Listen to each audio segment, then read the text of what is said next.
महात्मा बुद्ध एक गांव में प्रवचन सुना रहे थे। उन्होंने पास हुए लोगों के समीप अपनी मधुर वाणी से सभी को संबोधित करते हुए बताया कि हर किसी मनुष्य को धरती माँ की तरह सहनशील तथा क्षमाशील होना चाहिए। क्रोध मानव का ऐसा शत्रु है जो दूसरों को तो हानि पहुंचाएगा, साथ में खुद भी उससे नहीं बच पाएगा। इसलिए क्रोध, ईर्ष्या मानव की सबसे बड़े शत्रु है। सभा में सभी लोग शांति से उनकी बात को ध्यानपूर्वक सुन रहे थे। तभी वहां उस सभा में एक अति क्रोधी व्यक्ति भी उपस्थित था। वह पहले तो उनकी बात सुनता रहा, फिर वह अचानक महात्मा जी से क्रोधित होकर बोला। बोलते समय उसका आंखें खून के समान लाल हो रही थी। उसने बोला कि तुम ढोंगी हो, यहाँ बैठकर लोगों को बेवकूफ बना रहे हो। ये जो भी तुम कुछ कह रहे हो ना, इसको सचमुच करना बहुत मुश्किल है। समझे, तुम्हारी इन बातों का कोई मतलब नहीं है। ये सब बातें कोई मायने नहीं रखती। असल जिंदगी में कहानी सुनाना बंद करो धूर्त महात्मा, और जहाँ से आए हो वहीं चले जाओ।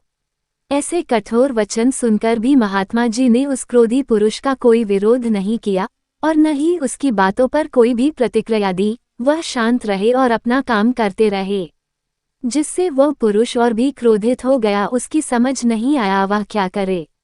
तब उस पुरुष ने महात्मा जी के मुंह पर थूक कर चला गया। अगले दिन जब उस व्यक्ति का क्रोध शांत हुआ और उसे अपनी गलती का पछतावा हुआ, तब वह आत्मग्लानि में जलने लगा और फिर उसने सोचा कि उस महात्मा से मुझे माफ़ी मांगनी चाहिए। वह महात्मा जी की खोज में उसी स्थान पर गया जहां महात्मा जी कल प्रवचन दे रहे थे। लेकिन महात्मा जी वहां कहाँ मिलने वाले थे। वह तो अपने शिष्यों के साथ अन्य किसी गांव की यात्रा पर निकल पड़े।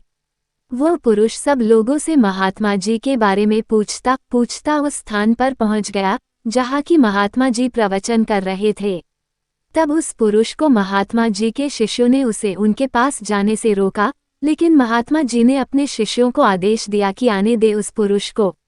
तब वो पुरुष महात्मा जी के चरणों पर गिर गया, उनसे बोला, मुझे क्षमा कीजिए महाराज।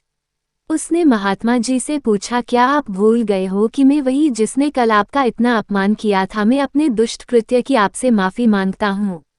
तब महात्मा जी ने बड़े शालीनता से उस पुरुष से बोले कि कौन सी बात। तब उस पुरुष ने बड़ी हैरानी से महात्मा जी की ओर देखा।